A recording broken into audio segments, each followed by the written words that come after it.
Stasiun Klimatologi Sumatera Selatan memprediksi curah hujan masih akan berlangsung hingga April 2026. Akibat hal tersebut, sedikitnya 12 daerah di Sumsel masuk kategori rawan bencana hidrometeorologi.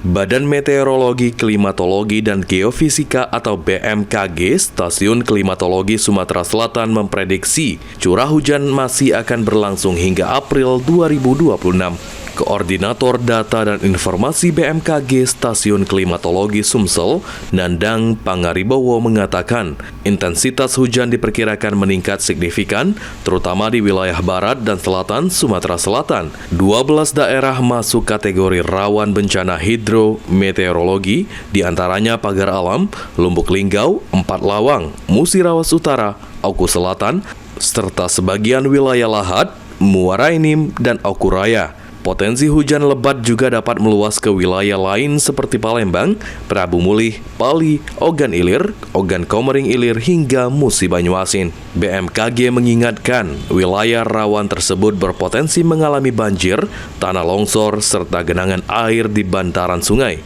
Memasuki masa peralihan musim, hujan diprediksi turun secara tiba-tiba, disertai angin kencang dan petir.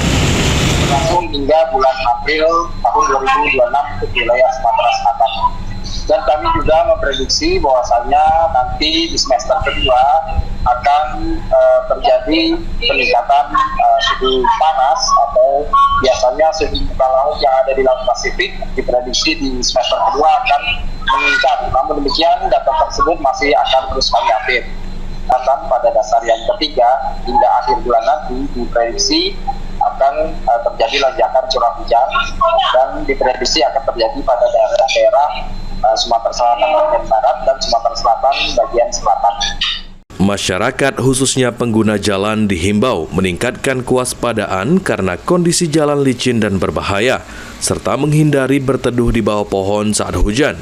Dengan kondisi cuaca yang dinamis, masyarakat diminta terus memantau informasi resmi BMKG dan meningkatkan kewaspadaan untuk mengurangi resiko bencana. Muhammad Aidil, PAL TV.